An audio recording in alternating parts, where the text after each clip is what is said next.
The hidden volcanic memory in ancient mythology, the Yufu eruption and the birth of Japan. For centuries, we have treated the Kojiki and Nihon Shoki merely as collections of myths and allegories. But with the recent advances in archaeology and geology, a new perspective has emerged, one that suggests these ancient texts may in fact encode real memories of natural disasters, particularly volcanic eruptions. In this episode, we will explore how the great eruptions of Mount Yufu and the Kyushu volcanic range may have cast their shadows over the creation myths found in Japan's oldest chronicles. Chapter 1, where myth and volcanoes intersect. The Kojiki and Nihon Shoki, both compiled in the early 8th century, begin with tales of the birth of the heavens and the earth, the emergence of the gods, and the formation of the Japanese archipelago. For a long time, these stories were seen as purely fantastical, disconnected from science and historical reality. However, scenes such as the darkness of the heavenly rock cave, the blazing fire god Kagutsuchi, the monstrous Yamato no Orochi, and the deadly calamities of the land of Yomi may in fact be poetic retellings of real cataclysmic events, especially volcanic eruptions. This hypothesis has been gaining traction rapidly in recent years. Another emerging theory relates to the so-called Age of the Gods and a hidden lineage of rulers. The history of the Song dynasty, Songshi, contains a genealogical record of 23 divine rulers of Japan, beginning with Amino Mina Kanushi no Mikoto, who were said to have governed from the palace of Hyuga in Sakushi, ancient Kyushu. This overlaps with the beginning of the Kojiki, which mentions the celestial deities Aminomina Kanushi, Takami Musubi, and Kami Musubi. This suggests the existence of an ancient royal line based in Kyushu, one that may not have been purely mythical. These gods may have actually been seafaring royal clans who arrived from overseas, ruled the land, and were later deified in local shrines across the archipelago. So how closely do mythology and volcanic activity truly align? Chapter 2, Mount Yufu and the Myth of Kagutsuchi. Among all the gods, none is more closely tied to volcanic activity than Kagutsuchi, the god of fire. According to the Kojiki, when the goddess Izanami gave birth to Kagutsuchi, she was severely burned by his flames and died. Enraged, Izanagi, her husband, drew his sword and decapitated Kagutsuchi. From the blood that spilled, numerous mountain gods were born. This myth may not simply be symbolic, it might be a veiled record of an actual volcanic eruption. Roughly 2,200 years ago, Mount Yufu in northeastern Kyushu erupted violently. The eruption triggered a series of dramatic phenomena: the collapse of the mountain's structure, pyroclastic flows, volcanic lightning, and widespread ashfall. The image of Kagutsuchi being beheaded and mountain gods and thunder gods emerging from his blood could be a poetic metaphor for these natural events. On the northern slope of Mount Yufu lies a distinctive terrain called Nagareyama, or flowing hills, formed by pyroclastic surges. This geological formation bears a striking resemblance to the mythical mountains said to have emerged from the various body parts of the god Yamasumi, mountains born from the body of a god, just as these hills were born from volcanic fire. A god breathes fire, the land is devastated, and from that destruction, new landscapes and deities are born.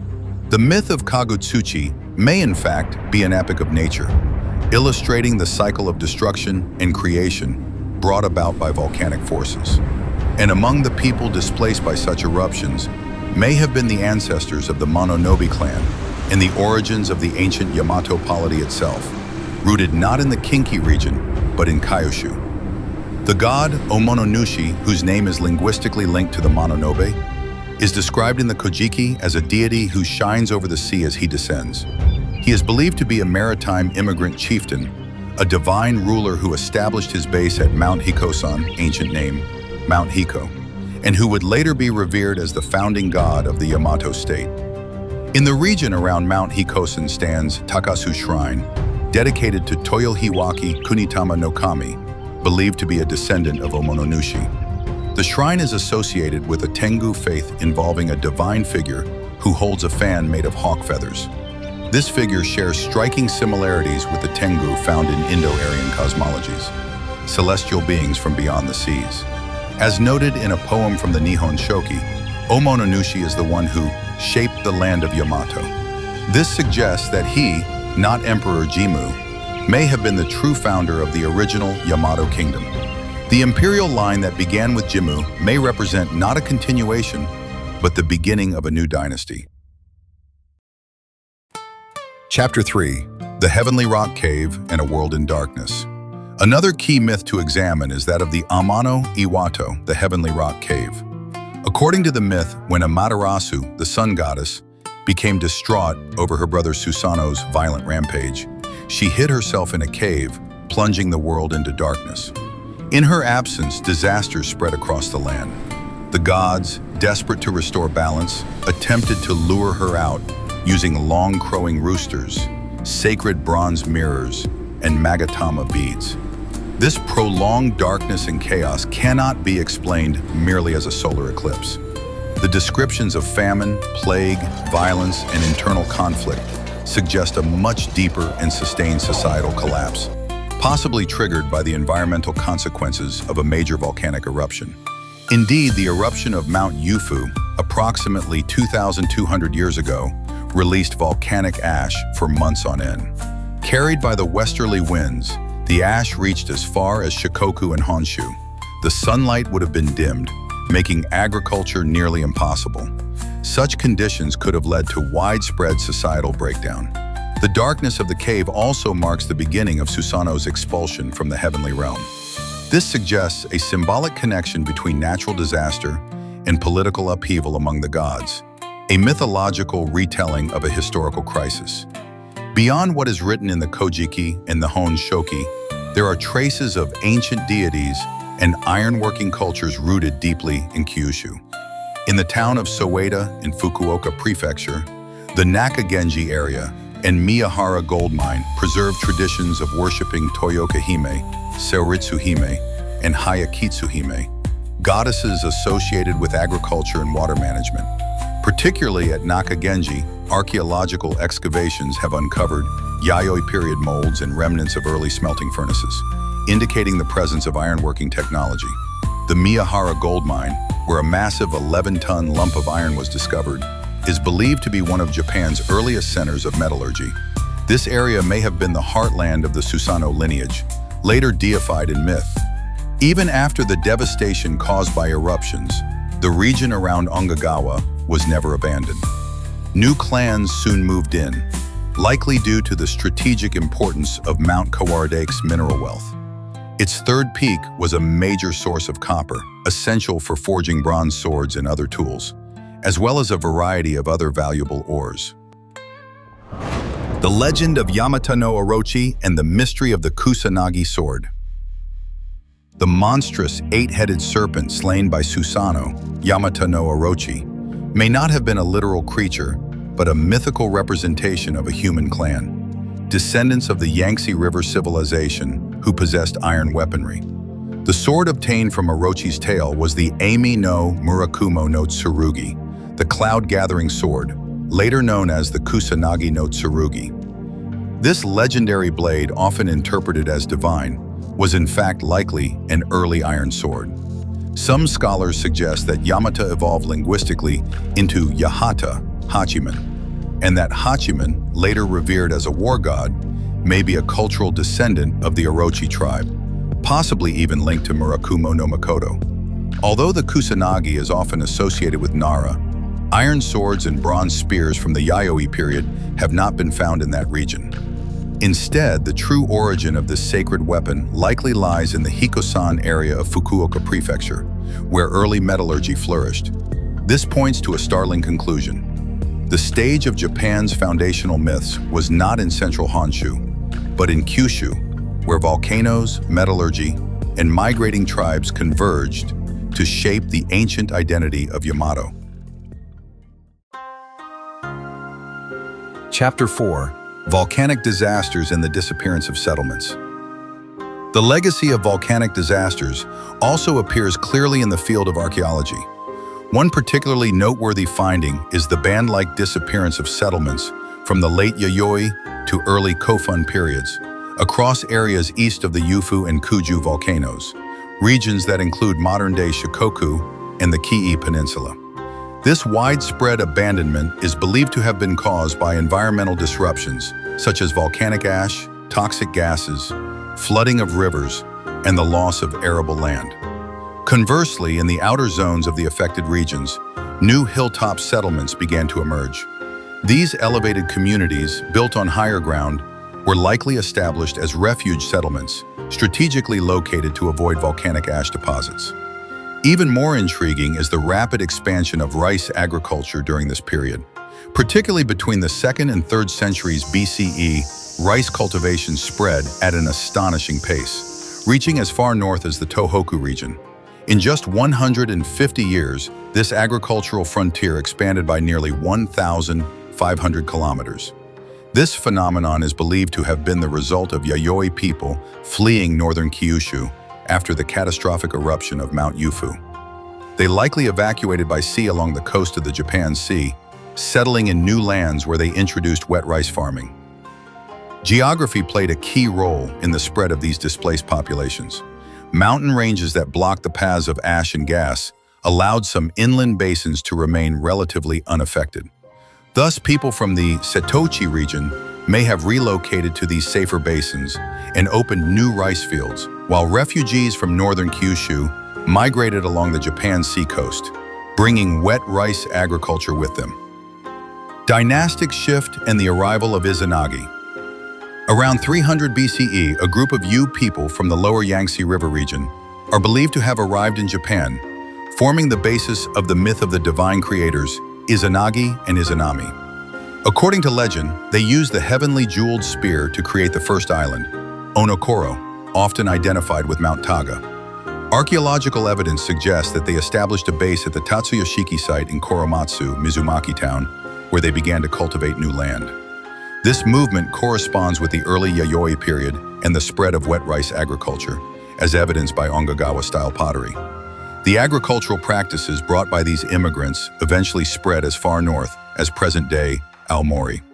In other words, the myth of Izanagi and Izanami symbolizes the arrival of a seafaring people who pioneered new settlements and introduced a revolutionary farming culture to the Japanese archipelago.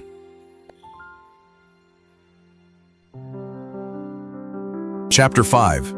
Kasuga, Iki, and the Eastward Migration of the Mononobe clan. The movement of refugees from volcanic disasters is clearly reflected in archaeological sites across Japan.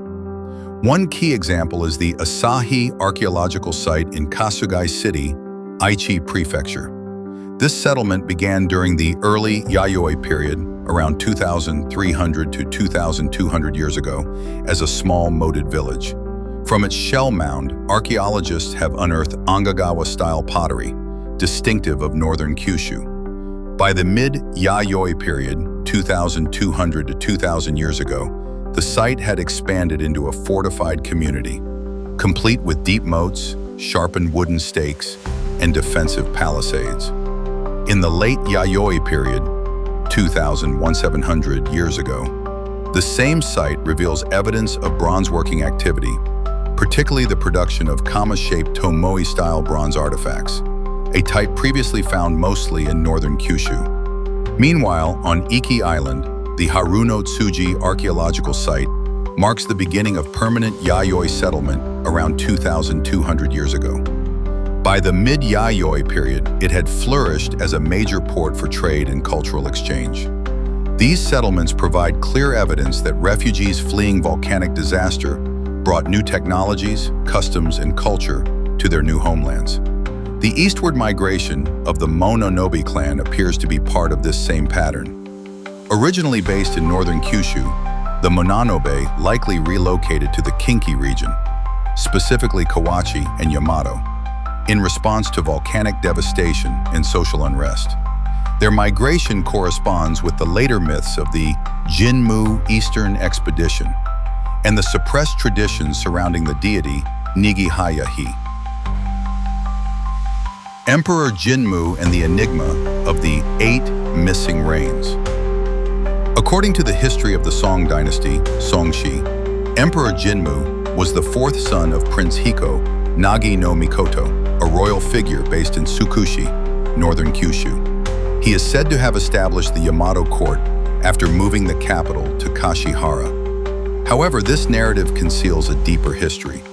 The Songshi records a genealogy of 23 divine rulers based in Tsukushi before Jingū, while the Kojiki and Nihon Shoki list a series of emperors known as the Keshi Hachidai, 8 generations for whom historical records are either vague or suspiciously long-lived. This suggests that a dynastic shift occurred. The history of a previous kingdom, possibly ruled by the lineage of Omononushi, was erased or overwritten when the Yamato dynasty took power.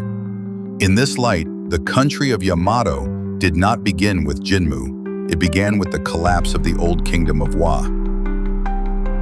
Empress Jingū and her hidden origins. Empress Jingū is officially described as the granddaughter of Emperor Kaika. However, local traditions refer to her as Futonara Hime no Okami, a powerful shaman queen of the land of Toyo, ancient Kyushu. Her divine status and political influence may have been perceived as a threat to the emerging Yamato state. As a result, she was deified and incorporated into the new imperial mythology. Her true identity and origins quietly sealed away. Chapter 6. Ancient Japan, a civilization that lived with volcanoes. Let us now reflect on the perspective that ties all these stories together. Mythology is the memory of past disasters. Volcanic eruptions brought darkness to the land. Kingdoms fell into disorder. Gods went into hiding. People fled, carrying their culture to new lands. Many of the symbolic events in the Kojiki and Nihon Shoki can be interpreted as records of volcanic disasters and how ancient people responded to them. These myths are deeply rooted in northern Kyushu, the heartland of bronze halberd culture, and surrounded by active volcanoes like Mount Yufu and the Kuju Range. The deities of these regions faced nature's fury and through myth gave it meaning and form. As modern people, perhaps we should not dismiss these stories as mere legends. By listening to the natural voice hidden in mythology, we can rediscover the wisdom, fear, and deep spirituality with which our ancestors coexisted with the natural world. Epilogue, the true history behind the myths. The gods portrayed in Japan's ancient texts may not have been imaginary beings, but real people. Immigrant kings, tribal leaders, and shaman queens whose names and deeds were passed down through myth. Their culture, marked by ironworking, rice agriculture, megalithic worship, astronomy, and Tengu legends, took root in Kyushu following the catastrophic eruption of the Kikai caldera. From there, it spread eastward, transforming the cultural landscape of the Japanese archipelago. These immense histories were eventually codified in the 8th century as mythology, preserving the memory of 10,000 years in symbolic form. In Japan, kami, gods, were never omnipotent deities or abstract divinities like those of Greece or monotheistic traditions. Rather, they were the spirits of the deceased, revered ancestors whose stories became the foundation of Shinto. The imperial genealogy, beginning with Emperor Jingū, includes many rulers said to have lived for over 120 years. These symbolic lifespans may have been a political tool crafted to overwrite the memory of a previous dynasty, the kingdom built by Omononushi, the true founder of Wa. So what then was Japan's ancient faith? It was not a belief in invisible gods or divine commandments. It was a deep reverence for those who had lived, suffered, and created before us. Myth was history. The Kojiki was the memory of a people. From the age of gods to Empress Jingū, across the mists of time, the true beginning of Japan lies in the fog-shrouded mountains of Kyushu.